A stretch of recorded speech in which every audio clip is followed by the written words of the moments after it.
Je vais commencer par une petite intro sur le fonctionnement et on va faire un focus sur l'IA générative, mais c'est toujours un peu peut-être intéressant de resituer, recontextualiser l'IA générative dans l'ensemble d'intelligence artificielle finalement. Et donc, dans l'intelligence artificielle, en fait, on va retrouver un sous-ensemble qui est le machine learning ou l'apprentissage machine en français. Et donc là, l'idée, c'est de dire on va aller entraîner des algorithmes, on va leur donner des données, et ces algorithmes vont pouvoir nous aider à prendre des décisions et à faire des prédictions sur base de patterns qu'on verrait dans les données. Ensuite, en sous-ensemble de l'apprentissage machine, on a le deep learning ou l'apprentissage profond. Et là, en fait, on vient faire intervenir un concept de réseau de neurones. Et j'y reviendrai dans une minute pour donner un peu plus de clarté sur ce que signifie. Et alors, dans la famille de l'apprentissage profond, on va retrouver en fait les intelligences artificielles génératives. Donc, ce sont ces fameux algorithmes qui permettent de générer du contenu à partir d'instructions. Et donc, quand je dis contenu, ça peut être du texte, hein, comme on le connaît avec ChatGPT, mais aussi des images, du son et autres. Et ces IA génératives, elles sont en général construites sur des grands modèles de langage ou sur des LLM en anglais. Et donc, sont en fait des grands réseaux de neurones qui sont spécifiquement entraînés pour traiter le langage naturel. Et donc, ils vont être très bons dans des tâches qui ont très haut langage, comme la génération de texte, la classification du langage, la traduction, ce genre de choses. On verra ça également lors de cette présentation. Un des modèles très connus, hein, c'est GPT-4. C'est par exemple le modèle qui est derrière la version ChatGPT+, hein, donc la version payante. Et c'est également le modèle que vous allez retrouver dans Bing Chat. Et je vous montrerai un peu plus loin Bing Chat. Alors, ChatGPT, hein, on ne va pas vous faire l'affront de le présenter, mais ce qui est intéressant ici, c'est que c'est ce fameux chatbot conversationnel hein, qu'on a tous, plus ou moins tous eu l'occasion de tester. Il est développé par une société indépendante qui s'appelle OpenAI. Et alors, il se construit dans sa version gratuite sur du GPT 3.5 Turbo, dans sa version payante sur du GPT 4. Et je reviendrai un peu sur la différence. Et donc là, on a les grands modèles de langage qui en fait permettent à ChatGPT de fonctionner. Et donc, je vous disais, hein, dans l'apprentissage profond ou le deep learning, on vient introduire le concept de réseau de neurones. Alors, qu'est-ce qu'un réseau de neurones? En fait, pour pouvoir comprendre le langage, c'est une tâche qui est tellement complexe qu'on n'arrive pas, les scientifiques n'arrivent pas à modéliser ça avec un ensemble d'équations mathématiques comme on le ferait pour des problèmes beaucoup plus simples. Et donc, ils se sont dit, ben, on va regarder un peu dans la nature ce qui existe, qui est capable de faire ce genre de tâches complexes. Et en fait, c'est le cerveau humain. Et donc, l'idée d'un réseau de neurones ici en informatique, en algorithmique, c'est d'aller essayer de reproduire le fonctionnement d'un cerveau humain. Et donc, on va retrouver également ce concept de neurones qui est représenté ici par des cercles. Et alors, les connexions entre les neurones, ce sont les axiomes. Et donc, l'idée ici, c'est de pouvoir créer une machine qui est capable d'apprendre par elle-même avec une unité élémentaire qui est le neurone, qui est toute simple, qui en fait fait passer oui ou non un signal électrique au neurone suivant auquel il est connecté. Okay. Alors là, on va retrouver une couche d'entrée. Donc, c'est toute la couche de l'état actuel ou par exemple, si j'écoute avec mes oreilles, hein, le son, il va être interprété par mon oreille, traduit en signaux électriques. Ça va être la couche d'entrée. Et puis, ce signal électrique va se propager entre les différentes couches de mon cerveau, de neurones. Et puis après, à la fin, on a une couche de sortie où là, il y a vraiment une prise de décision, une interprétation du signal. Si je fais un zoom sur un neurone, comment ça marche en informatique? Ben, en fait, en couche d'entrée, on va avoir, ou la couche précédente, un signal qui est représenté par typiquement des nombres, hein, parce que c'est ce que les ordinateurs savent manipuler. Et donc, par exemple, j'ai un 1 et un 8. Par exemple, si je veux faire une analogie avec comment entraîner un réseau de neurones pour piloter une voiture téléguidée, on pourrait imaginer que la couche d'entrée, c'est la position de la voiture sur la route, sa vitesse, son angle, etc. Et donc, on va représenter tout ça par des chiffres. Ensuite, on va aller donner des poids aux axiomes, aux interconnexions entre les neurones d'une couche vers les neurones de la seconde couche. Ici, j'ai pris 0,2 et 0,7 en exemple. Et puis, on va avoir une fonction. On va avoir ici simplement une fonction pondérée. On va dire 1 fois 0,2 plus 8 fois 0,7 pour avoir un résultat du neurone d'après. Okay. Ici, ce que je vous montre, c'est un exemple hyper simplifié d'un neurone, mais c'est pour vous montrer que ce n'est pas de la magie, hein, c'est juste des plus et des fois au final là en dessous. Et alors, quand est-ce qu'on décide qu'on va activer le neurone d'après? On va en fait appliquer une fonction d'activation. Donc ici, je pourrais décider, si mon signal il est au-dessus de 5, alors oui, je transmets l'information au neurone d'après. S'il est en dessous, je ne fais rien, je ne passe pas l'information. Et donc, dans le cas de ChatGPT ou d'un LLM, ce qu'on va retrouver en entrée, c'est du texte qu'on va représenter par des nombres. Alors là, vous entendez peut-être parler de embeddings, hein. Et donc, par exemple, si je viens injecter Namur est une, et là, notre signal, il se propage, hein, on passe par chaque axiome, on est multiplié par le poids. Est-ce que la fonction d'activation, elle est supérieure à 5 ou inférieure à 5? Oui, non, le signal se propage dans le réseau. Et à la fin, en fait, on retrouve avec un mot ou un token qui est le plus probable par rapport au texte qui a été mis juste avant. Okay. Donc, on a été injecté Namur est une, on a été transformé ça en nombre, ça a passé notre réseau de neurones, et à la fin, ça sort le mot qui est le plus probable qui viendrait à la suite de Namur est une.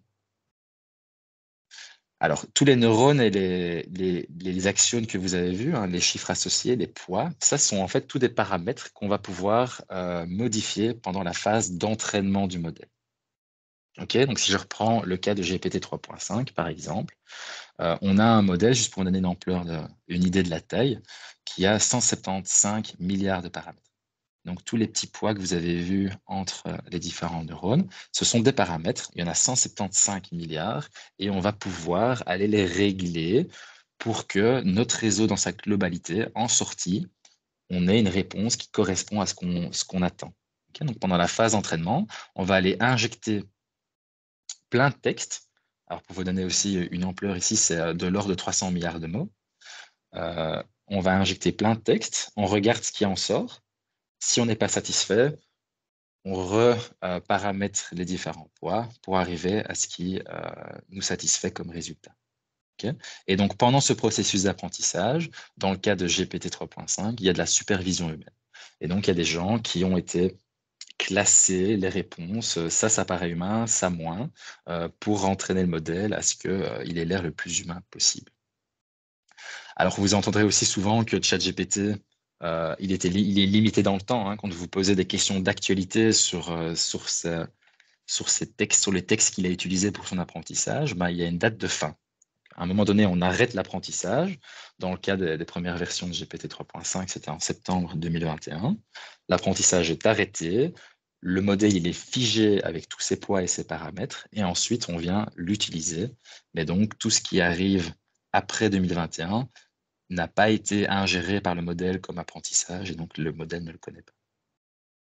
Et alors, à l'instar du cerveau humain, ce qu'on constate, ce qui est assez intéressant, c'est que plus on va augmenter le nombre de paramètres, plus les modèles vont montrer des nouvelles capacités cognitives. Et donc, c'est le cas, par exemple, dans la transition de GPT 3.5 vers 4, c'est qu'on est passé d'un ordre de milliards de paramètres à un ordre de 1000 milliards de paramètres.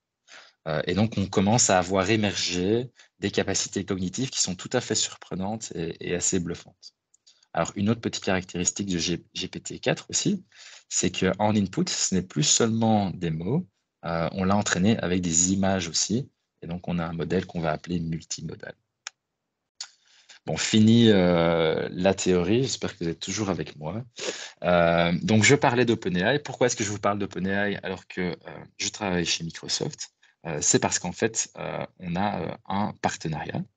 Et c'est OpenAI qui a, comme je vous l'ai dit, développé le modèle GPT, mais il faut savoir qu'il y a également d'autres modèles. Par exemple, Whisper, qui est vraiment très impressionnant aussi, c'est qu'il fait de la retranscription de paroles en texte, et Dolly pour la génération d'images à partir de texte. Alors, juste pour un petit exemple de Dolly, je vais pouvoir lui dire, tiens, génère un peu une image d'un chien qui porte un chapeau aux couleurs du drapeau belge. Et donc, le modèle va générer quelque chose qui a l'air tout à fait réaliste. Et donc, il a été comprendre le sens de ma question et il a généré une image à partir de ça. Je pourrais aller un peu plus loin. Hein. Je pourrais dire, tiens, je génère un peu une image d'un chien qui porte un chapeau aux couleurs du drapeau belge, qui est assis dans une classe. Hein. On est dans un call ici académique. Et alors, il y a de la pluie, il y a un temps pluvieux à travers la fenêtre. Donc, vous voyez qu'il est allé comprendre les codes ici de l'école, hein, à quoi ça ressemble une classe, qu'est-ce que c'est que de pleuvoir. Hein. On a un ciel gris, on a des gouttes qui sont sur les fenêtres. Et donc, vous Il a avez... même compris que les maisons chez nous, c'est de la brique rouge, tu vois? C'est très fort, quoi. ouais. Et le chien a un kawaii aussi, je ne sais pas si vous avez remarqué. Donc, je vous montrerai aussi comment vous pouvez tester ce genre de choses. Et donc, je vous parlais du partenariat avec Microsoft et OpenAI. En quoi est-ce qu'il consiste? Principalement trois grands axes. Le premier, un support en capital de Microsoft vers OpenAI pour les aider dans leur croissance. Le deuxième, c'est que ces modèles, on a vu la taille, 175 milliards de paramètres dans le cas de GPT 3.5, il va falloir faire tourner ces modèles dans des infrastructures qui sont quand même assez costaudes. Et donc là, ce sont nos infrastructures Azure, notre cloud Azure, qui fait tourner et qui permet l'entraînement de ce genre de modèles. Et ensuite, le plus intéressant qui va nous préoccuper aujourd'hui, c'est le fait qu'on a un accès exclusif à leurs modèles. Alors, vous verrez d'autres acteurs, ils vont pouvoir utiliser les API, ils vont pouvoir envoyer l'information à OpenAI et avoir des résultats en retour pour intégrer ça dans leurs applications. Nous, ici, on a la possibilité d'aller chercher leurs modèles, les rapatrier chez nous et de créer des services autour de ces modèles sans que OpenAI ait une visibilité sur ce qu'on en fait. Alors, je vous parlais de l'infrastructure Azure pour faire tourner ce genre de modèle. Alors là, intéressant de noter aussi que ce sont des GPU. Les GPU sont ces Graphical Processing Units qui sont développés par l'entreprise NVIDIA, qui permettent de faire les calculs et de traiter ce genre de grands modèles de langage. Pourquoi? Parce qu'en fait, les GPU, initialement, sont des unités qui sont utilisées pour le traitement de la vidéo, dans le jeu vidéo, par exemple. On a remarqué que traiter une image ou un grand modèle de langage, c'est un peu la même chose. C'est faire des fois et des plus en grand nombre et très rapidement. Et donc, c'est pour ça que vous avez vu l'action, par exemple, du cours en bourse de NVIDIA grimper, parce que c'est eux qui fournissent ces GPU dans les data centers. Alors, l'accès exclusif au modèle d'OpenAI, intéressant aussi de noter que Microsoft n'est pas OpenAI. Donc, OpenAI reste une société indépendante. Et donc, vous avez ici à gauche en bleu OpenAI. Ils ont leur modèle, par exemple GPT, Whisper, Dolly. Et au-dessus de ces modèles-là, ils ont créé leur propre service d'IA à destination de développeurs. Donc, il y a des API qui sont fournis par OpenAI que vous pouvez consommer pour construire vos applications. Ils ont aussi fait des applications à destination d'utilisateurs métiers, par exemple ChatGPT, mais on a entendu récemment les fameux GPT, etc. Donc, tout ça sont des services qui sont opérés par OpenAI. Nous, notre exclusivité dans le cadre de partenariat nous permet de reprendre leurs modèles, de les rapatrier chez nous et d'en faire nos propres services et de les opérer nous-mêmes. Et donc, on va retrouver les modèles d'OpenAI, mais on va retrouver également des modèles qui ont été développés par Microsoft. Et on a également été construire des services d'IA à destination plutôt de développeurs, avec par exemple Azure OpenAI Service, et également des applications à destination d'utilisateurs métiers comme le fameux Copilot dans Microsoft 365, GitHub Copilot et tous les copilotes que vous allez retrouver dans nos suites de produits. Alors, quand je disais que Microsoft n'est pas OpenAI, c'est important parce que nous, on va pouvoir respecter nos principes fondamentaux et dans les contrats qu'on a avec nos clients, on va pouvoir s'engager que les données de nos clients ne nous appartiennent pas, elles appartiennent aux clients, qu'on ne va pas utiliser ces données-là pour entraîner nos modèles ou pour entraîner les modèles d'OpenAI et qu'on va pouvoir vous garantir toute une série de mécanismes de conformité et de sécurité autour de vos données.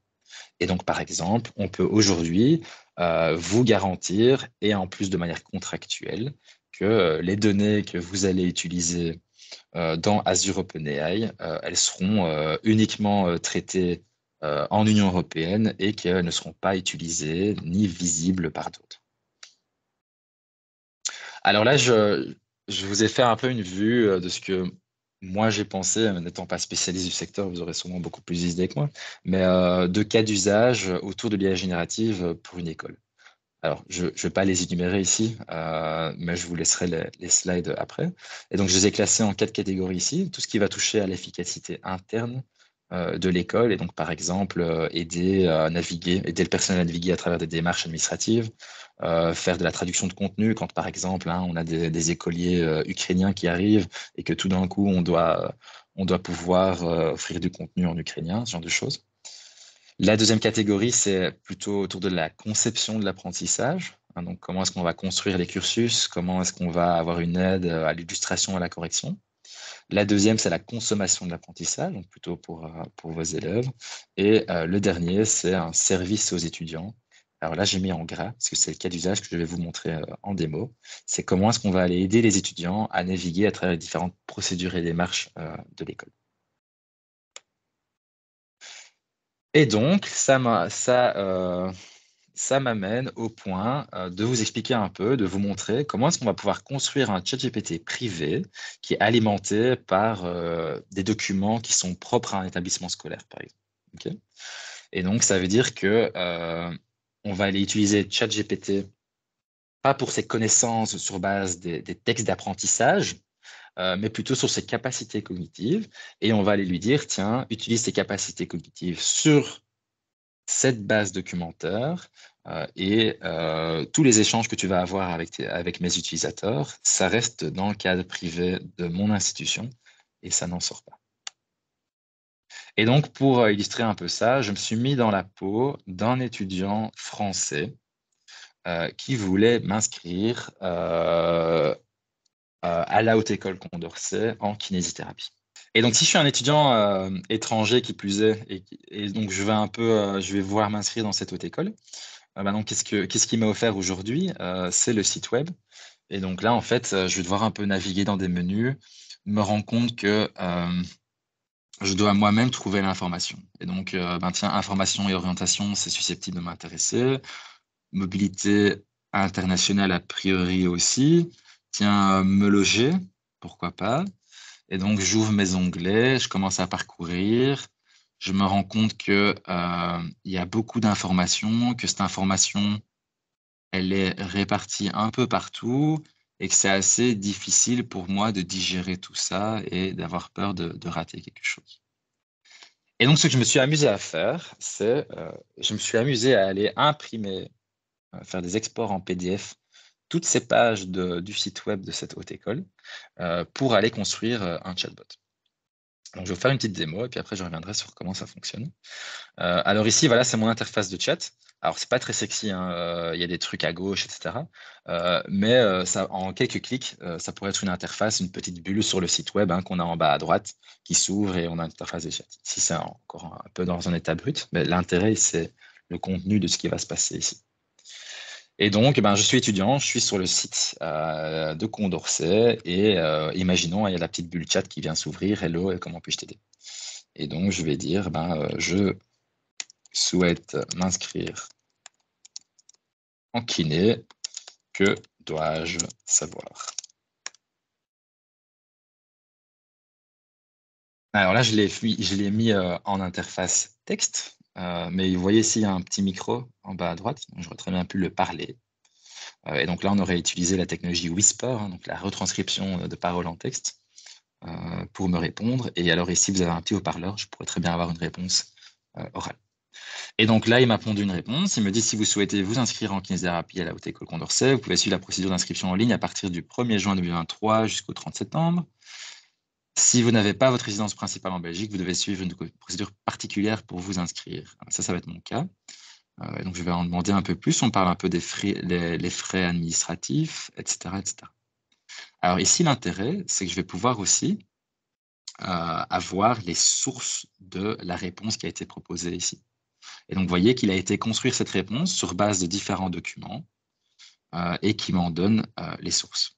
Donc, par exemple, ici, le master en kinésithérapie, ça, c'était la petite brochure de présentation du master. Il a également été chercher la page web des documents à fournir pour l'inscription. Et donc, il a été en fait trouver l'information dans plusieurs endroits. Il a été me composer une réponse intelligible. Alors, c'est un outil conversationnel, donc je vais pouvoir continuer ma conversation.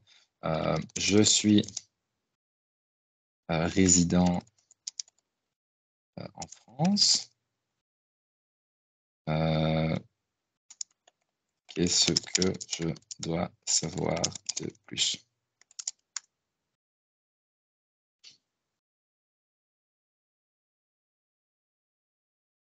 Donc là, on est dans un contexte, hein, donc on nous parle toujours de kinésithérapie, parce qu'on sait que j'avais demandé initialement, j'avais signalé que je voulais m'inscrire en kiné, et alors on me répond, si vous êtes résident en France, que vous souhaitez vous inscrire en kinésithérapie à la haute école, vous devez suivre une procédure particulière pour les kinés. Et alors là, on me montre un peu quelle est la procédure. Alors, on parle d'un tirage au sort. OK. S'il y a un tirage au sort, tiens, combien d'étudiants sont tirés au sort? Savoir un peu quelle chance je vais avoir dans cette procédure.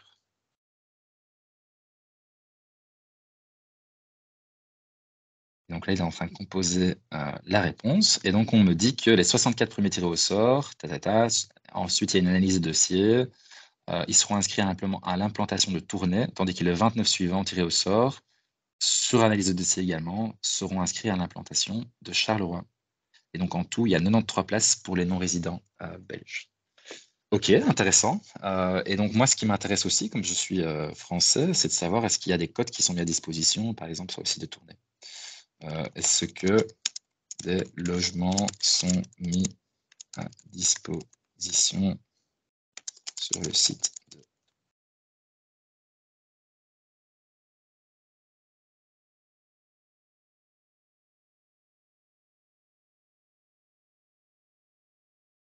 Et donc là, on me dit, oui, il y a des logements sur le site de Tournai. Il y a un internat mixte à la cité Georges Point. On me donne l'adresse, on me donne une indication de où c'est et également la référence. Et donc là, ça vient de la brochure du département des sciences de la motricité.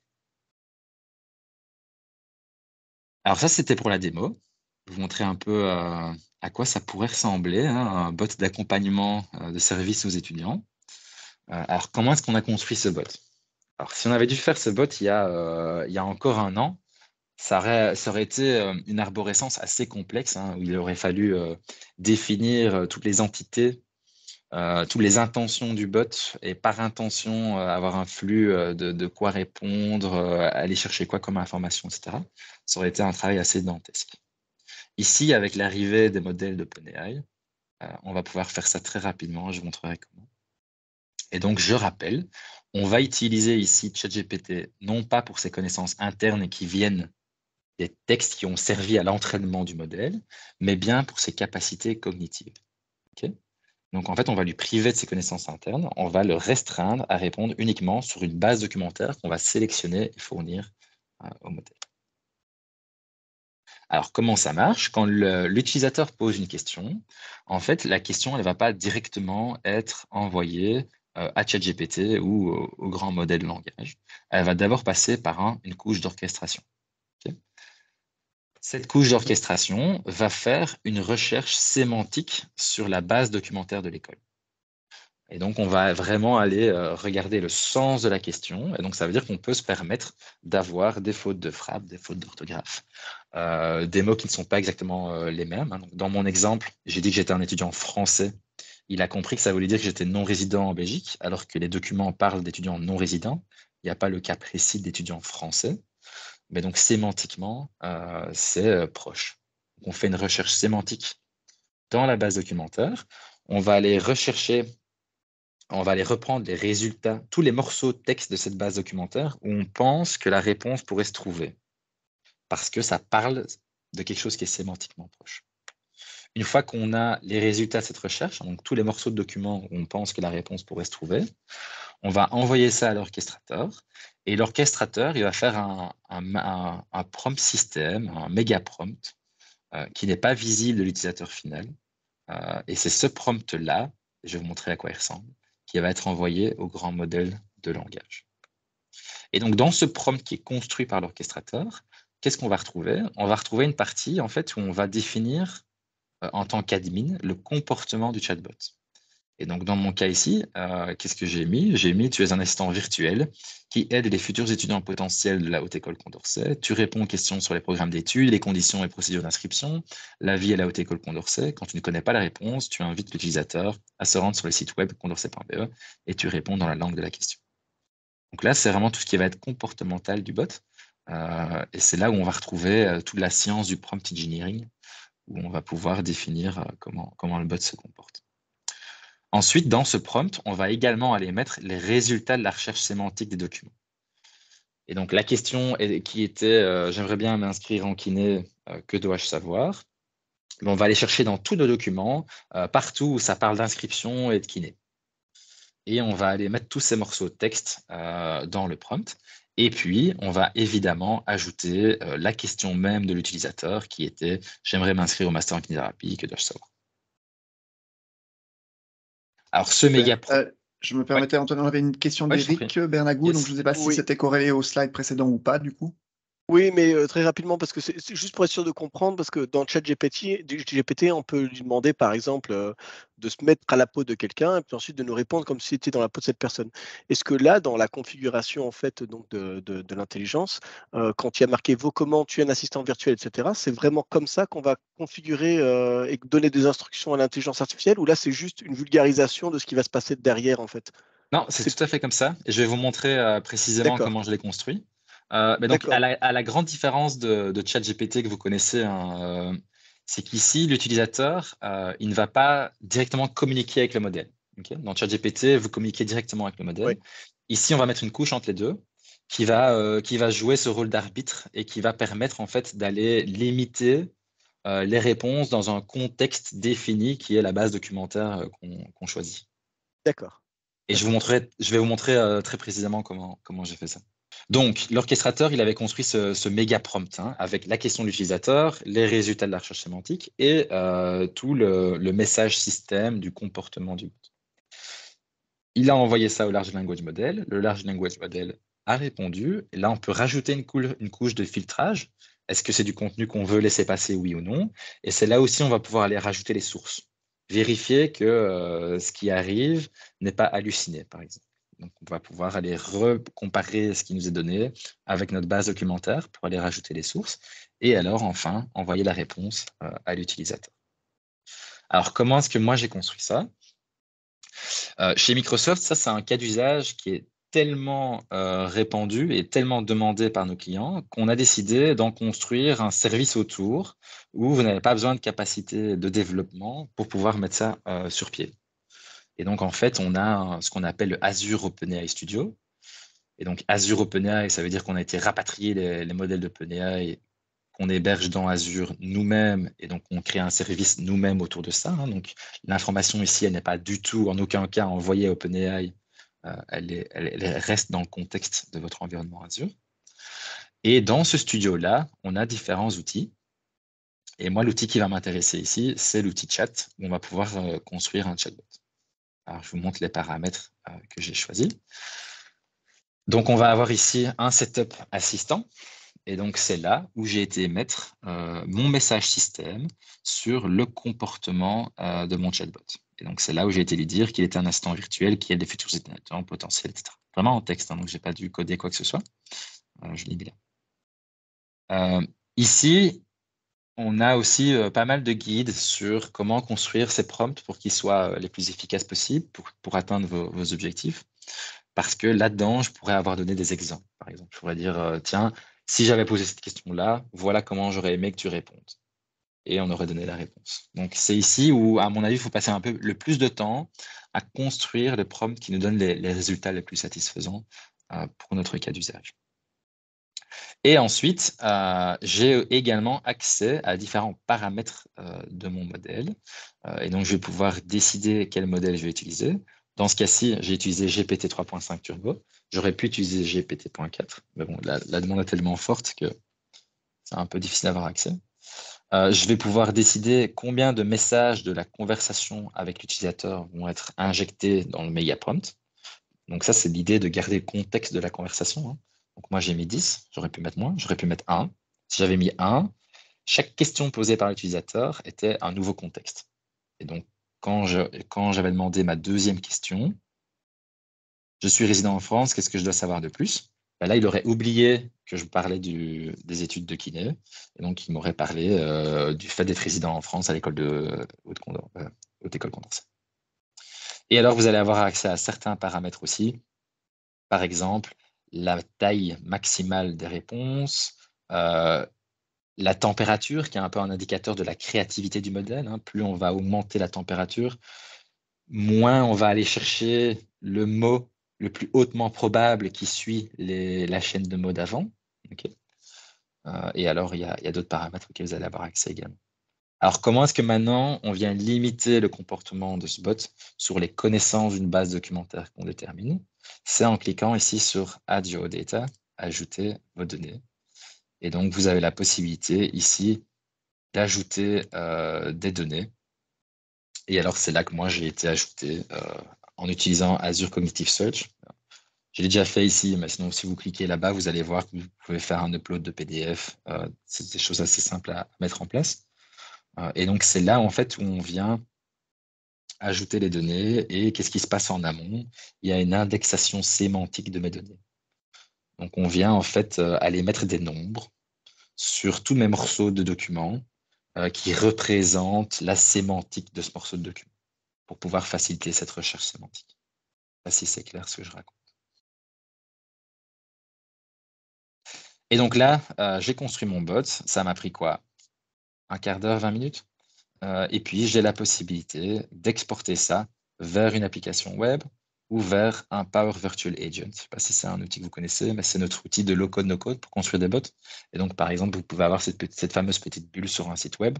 Ça peut être un bot qui est accessible via Teams, ça peut être un bot qui est accessible via email, peu importe. Messenger, WhatsApp, peu importe. J'ai une question qui m'arrive en MP par Ouais. l'ami Bertrand qui n'a pas accès au chat, mais qui peut m'envoyer des MP via Teams. Il demande si la source de données pourrait être de type une base de données ou, par exemple, des tables horaires, par exemple de charges de travail Ouais. des enseignants ou des étudiants, des grilles horaires. Très, très bonne question. Donc, alors, comment est-ce que ça fonctionne aujourd'hui? La base de données, ça doit être, de manière technique, un blob storage dans Azure. Et on va pouvoir aller mettre ce qu'on veut là-dedans. Alors, si vous voulez commencer à jouer avec des tableaux, c'est tout à fait possible, mais là, il va falloir faire un peu plus de prompt engineering. Pourquoi? Parce qu'il va falloir expliquer au système comment le tableau fonctionne.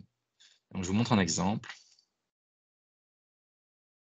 Ici, si vous allez dans complétion, hein, dans le studio, vous avez la possibilité d'avoir toute une série de choses qui peuvent vous aider un peu à construire des prompts, hein, pour ce genre de système. Et donc, par exemple, on va avoir, je regarde où il est, je vais prendre celui-là. Donc ici, c'est du SQL, hein. Donc SQL, c'est de la base de données très structurée. Et donc là, j'ai un exemple de prompt pour pouvoir expliquer à ces grands modèles de langage comment gérer des données structurées en SQL.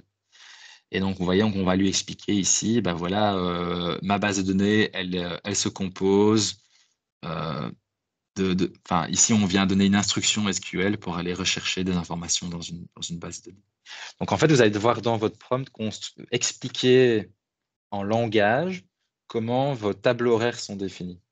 Vous allez dire, ben voilà, j'ai des tableaux horaires. La première colonne est l'intitulé du cours. La deuxième, c'est le prof. Et donc, il va falloir un peu jouer avec ça. Mais c'est tout à fait possible. Génial. Alors, Et je vois qu'Eric lève la main également, donc je ne sais pas s'il y avait ouais. une question corrélée. Oui, c'est par rapport en fait aux données. De ce que je crois comprendre, c'est qu'ici, en fait, on lui donne toutes les sources de données et ensuite on fait une sorte de compilation qui va définir une version en fait de connaissances.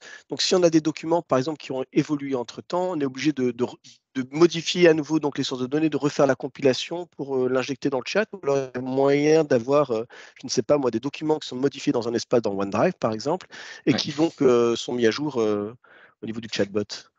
Alors, donc il y a moyen, donc dans ce que je vous montre ici, hein, donc ça c'est vraiment le service qu'on a construit autour pour pouvoir créer ce genre de chatbot très facilement. Il y a moyen effectivement d'aller rafraîchir la source. Donc la source dans ce cadre-ci sera toujours un blob storage. Okay. Mais quand vous construisez ici, donc quand vous dites je vais ajouter une source, j'ai la possibilité, bon je prends un exemple pour vous montrer comment on fait, tac tac.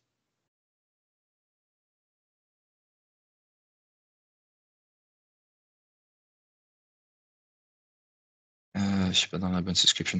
Donc à l'écran d'après, mais si j'ai une petite erreur parce que je ne suis pas au bon endroit, à l'écran d'après, vous avez la possibilité de dire je veux que mon indexation de ma base documentaire soit faite toutes les heures, tous les jours ou une fois seulement.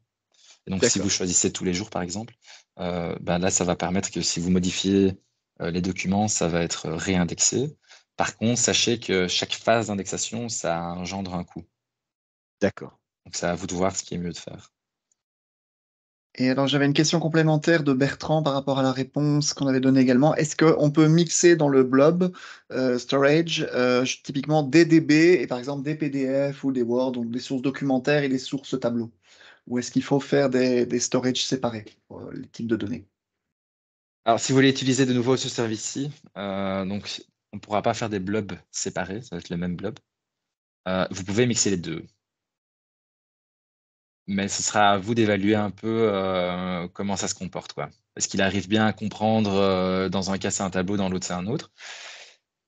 Juste peut-être pour recadrer, ce que je vous montre ici, hein, le chat playground, c'est vraiment un truc qui permet de faire ce genre de chatbot en quelques clics. Si vous avez des scénarios plus avancés, on a des services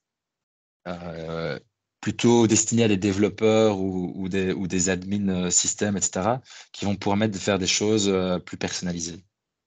Je pense notamment à Promptflow. Pam, pam, pam. Ça, c'est un truc absolument génial. Donc, c'est un outil dans Azure aussi qui permet en fait de faire tout un chaînage, de dire je vais avoir une question utilisateur. Dans un premier temps, je vais aller interfacer avec un chat GPT qui est groundé sur une base documentaire pour savoir un peu quel est l'ordre de la question. En fonction de la réponse, si ça parle d'horaire, je vais envoyer ça dans une autre structure. Et donc là, je vais aller interfacer avec une base de données structurée qui sont mes horaires. Donc là, vous allez pouvoir en fait assembler toutes vos différentes interactions avec des LLM dans vos cas d'usage, au lieu d'avoir juste une interaction avec un orchestrateur et on envoie et on revient et on reçoit, quoi. Je sais pas si je suis clair, mais je vous invite à regarder un peu, c'est super intéressant. J'imagine qu'en matière de droit, pour chaque bot, on peut dire, ben voilà, telle personne qui est dans tel groupe peut interroger le chatbot, et puis une autre personne qui va vouloir l'interroger, on va lui dire non, désolé, vous n'avez pas les privilèges suffisants pour y accéder. Ça, c'est des éléments de base qui sont, j'imagine, dans. Ouais, donc ouais, effectivement, si par exemple vous décidez de déployer en Power Virtual Agent, c'est effectivement des mécanismes qui sont natifs à Power Virtual Agent. Vous allez pouvoir dire ce bot il est accessible par tes groupes d'utilisateurs, etc. Ok, Qui permettra aussi de gérer mieux vos coûts, ne pas que ce soit ouvert au grand public dans certains cas. ok, merci. Donc ça, c'était un exemple, hein. Comment construire un chatbot grâce à notre service qui est le Chat Playground dans le studio. Il y en a plein d'autres, évidemment. Donc, en fonction de vos cas d'usage, on peut étudier ça. Moi, ce que je voulais peut-être aussi, pour conclure, un peu mettre l'accent, c'est il y a aussi toute une série de cas d'usage de productivité individuelle. Donc ça, c'est en fait dans quel cas on remarque que ce genre de modèle fonctionne bien. Donc ça fonctionne très bien dans la recherche d'informations, comme on l'a vu ici, hein. Donc vraiment cette idée de pouvoir comprendre le sens d'une question et d'aller retrouver les bons morceaux de documents où qu'ils soient et compiler une réponse intelligible. Ça marche très très bien dans tout ce qui est génération de résumés et analyse de texte. C'est une très bonne aide à l'idéation et à l'aide créative. Donc de se dire, tiens, quand je dois créer un cours, je sais que j'ai envie de parler de ça, de ça, de ça, de ça. Je sais que mon cursus, il va durer 30 heures. J'ai des étudiants de tel profil. Tiens, donne-moi un peu des idées, quoi. Donc, ça permet de nous alimenter en idées pour pouvoir les approfondir, etc. Ça fonctionne très bien pour de la relecture et de la correction. Par exemple, si c'est quelque chose que moi je fais maintenant systématiquement dans mes interactions avec mes clients, je demande de relire mes emails. Est-ce que est-ce est-ce que les expressions que j'emploie, elles s'utilisent vraiment en français? Est-ce que mon texte est trop formel, pas assez formel? Ce genre de choses, c'est très efficace. Production de texte. Hein, donc, par exemple, vous prenez des notes à la levée en réunion. C'est déstructuré, c'est pas très bien écrit. Vous pouvez très facilement demander à ce genre d'outil de générer un rapport sur base de vos notes, quoi. Ce sera très qualitatif. Et alors pour tout ce qui est automatisation de tâches routinières aussi. Là où par contre il y a des limites et des faiblesses dans ce genre de modèle, c'est que on a ce fameux phénomène d'hallucination. Les modèles, ça n'est jamais que une certaine représentation du monde interne au modèle, hein, donc la capacité cognitive à comprendre les choses, mais à la fin, on produit un résultat basé sur la plus haute probabilité du mot suivant. Et donc, c'est tout à fait possible de se retrouver avec des choses qui sont fausses. Alors, on a des mécanismes qui permettent d'éviter ça le plus possible, comme l'orchestrateur que je vous ai montré. Donc, quand la réponse revient, de pouvoir la challenger, la réponse, avant de la présenter à l'utilisateur, de se dire, tiens, est-ce que c'est vrai? Je vais pouvoir demander de nouveau au modèle, est-ce que la réponse te paraît correcte par rapport aux documents qui ont été donnés? Et donc, pouvoir se prémunir de ce genre d'hallucinations. Les raisonnements analytiques, c'est pas bon du tout, hein, puisque ce sont des textes qui traitent très bien du langage. Tout ce qui est analytique, mathématique, c'est assez mauvais. Et donc là, comment est-ce qu'on remédie à ça? Avec ChatGPT, par exemple, vous avez le concept de plugin. Donc, c'est de se dire, quand un utilisateur pose une question, on remarque que cette question est d'ordre analytique, au lieu de faire confiance au modèle, on va demander d'aller utiliser un plugin qui est très bon en analytique. Et donc, ça pourrait être Wolfram Alpha, par exemple, ou ça pourrait être, je vais aller utiliser des fonctions Excel pour faire mes calculs plutôt que de les faire moi-même en texte. On va avoir des biais. Alors, même si on essaye par tous les moyens possibles d'éviter les biais lors de l'entraînement des modèles, il y en a, hein, c'est plutôt la pensée occidentale qui domine dans ce genre de modèle. Donc, c'est bien aussi d'être conscient de ça. La réplicabilité, si vous voulez une application dont les résultats sont prévisibles, attendus, ce n'est pas les bons modèles, quoi, parce que vous allez avoir d'une fois à l'autre des résultats qui changent. Et alors l'explicabilité, pour dire comment est-ce que la réponse a été produite, c'est quelque chose qui est difficile à faire. Alors juste pour la petite histoire, les chercheurs de chez OpenAI, ils sont en train d'essayer d'expliquer les modèles GPT. Alors qu'est-ce qu'ils ont fait? Ils ont sorti un papier là-dessus d'ailleurs. Ils ont pris GPT-4, hein, ce modèle avec des billions de paramètres, donc avec d'énormes capacités cognitives, et ils ont demandé à GPT-4 d'expliquer GPT-2, qui est des beaucoup plus petits modèles. Donc là, ils sont en train d'essayer de comprendre comment ces modèles se sont construits leur propre représentation du monde. Et alors, avant de conclure, peut-être une petite invitation, si vous voulez expérimenter, c'est Bing Chat. Alors, cet outil est phénoménal, il est malheureusement beaucoup trop peu connu. Donc, en fait, si vous allez sur bing.com/chat, si vous le connaissez, c'est Bing Chat. Et donc, c'est comme ChatGPT, sauf que on a ici accès au modèle GPT-4 gratuitement. Et vous n'êtes pas limité à la date de fin d'apprentissage du modèle. Pourquoi? Parce que dans le flux que je vous ai montré du chatbot de la Haute École Condorcet, ici, c'est un peu la même chose, sauf qu'on va aller faire une recherche Bing sur base de la question de l'utilisateur. Les résultats de la recherche Bing, on va aller les donner dans le prompt pour construire la réponse. Et donc, vous avez ici un outil, vous allez pouvoir poser des questions à partir d'images et vous allez pouvoir poser des questions de manière orale. Je vous invite à essayer ça, c'est absolument génial. Et ça peut générer des images aussi. Alors, si vous voulez juste générer des images, je vous invite à aller sur bing.com/create. Là, vous avez accès gratuitement de nouveau à DALL-E 3. Et donc, les images que je vous ai montrées au début, elles ont été produites ici. Donc, je vous invite à tester tout ça. Et alors, je voulais terminer pour dire que on fait chaque année ce qu'on appelle un World Trend Index. Donc, c'est un méga sondage où on va sonder plus de 30 000 personnes à travers le monde, y compris en Europe. Et on pose des questions. Donc, le dernier, en 2023, ça avait évidemment beaucoup attrait à l'IA. Et donc, cette question-là me semblait intéressante pour vous dans le milieu de l'éducation, de pouvoir dire, vous avez un rôle clé pour pouvoir préparer aux compétences de demain.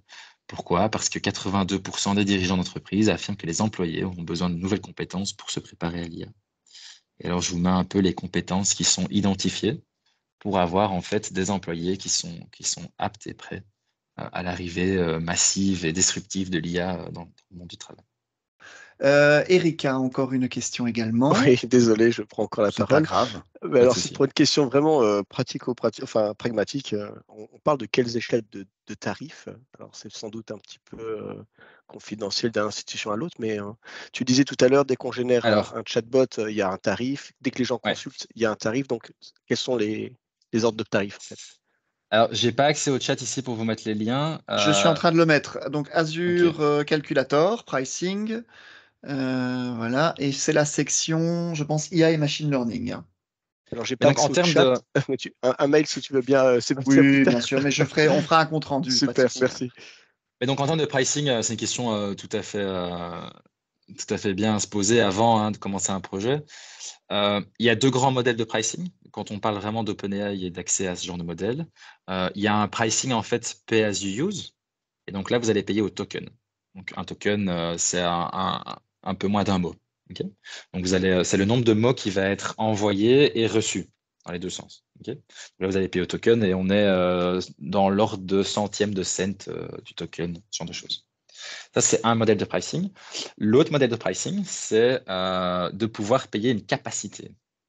Et donc là, vous dites, vous avez un cas d'usage qui est déjà mature, vous avez déjà eu l'occasion de tester, vous avez déjà une idée des ordres de grandeur du nombre de tokens qui vont être utilisés, et vous dites à Microsoft, moi, je veux en fait un tuyau, un pipe réservé pour moi, accès au modèle. Et donc là, vous allez payer un prix fixe mensuel qui va vous donner X tokens par minute. D'accord. Donc ça, c'est un C'est peu les deux grands modèles. Ça, c'est vraiment juste pour la partie accès au modèle. Ensuite, quand vous construisez des chatbots, il y a des services qui entourent, par exemple, le chatbot en tant que tel, l'hébergement potentiellement de la page web, ce genre de choses. Il faut peut-être aussi prendre ça en compte. D'accord. Et donc, c'est pour ça que ça justifie le fait de dire, bah tiens, mon chat, il va discuter jusqu'à 10 itérations, enfin 10 réponses en conservant le contexte, parce que j'imagine que plus les options sont poussées, plus ça va être cher au niveau du token. Alors, oui, alors la réflexion est correcte. Par contre, le nombre de tokens max par réponse et le nombre de conversations, c'est principalement pour une autre raison. Donc, effectivement, oui, vous payez au token et alors les modèles n'ont pas les mêmes prix. Donc, GPT-4 est plus cher que GPT 3.5 Oui. par exemple, parce qu'il coûte plus cher à faire tourner. Alors, pourquoi est-ce que vous avez la possibilité de limiter la longueur d'une réponse et le nombre de messages dans la conversation? C'est parce qu'en fait, quand je vous ai montré un réseau de neurones, il y a la couche d'entrée.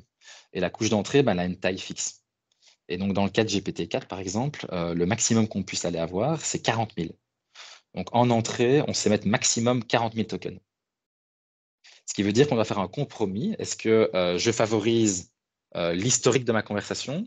Est-ce que je favorise la longueur de mon prompt comportemental? Donc, vous allez devoir trouver en fait un D'accord. équilibre pour pouvoir rentrer dans ce nombre maximal de tokens, parfois que vous allez interroger les modèles. D'accord. Merci pour ta réponse et la Avec présentation. plaisir. Avec plaisir. Merci Eric. Je profite, Antoine, encore quelques secondes. J'ai une question corrélée qui m'a été envoyée en MP. Est-ce que le comptage des tokens consommés se fait par prompt ou par réponse ou les deux? Les deux. Donc, autrement dit, si on traduit, plus les réponses générées sont longues, plus ça va consommer de tokens. Et puis en plus, quand vous faites ce genre de chatbot, la réponse à la première question, vous avez envie de l'injecter aussi pour la deuxième question. Pour que la deuxième question se construise sur la question initiale de l'utilisateur et la réponse donnée. Et donc, au fur et à mesure que vous avancez dans la conversation, au fur et à mesure, le prompt va grandir, quoi. Voilà. Merci à tous et bon Merci après-midi. beaucoup. Bon après-midi. À très bientôt. Au revoir. Au revoir.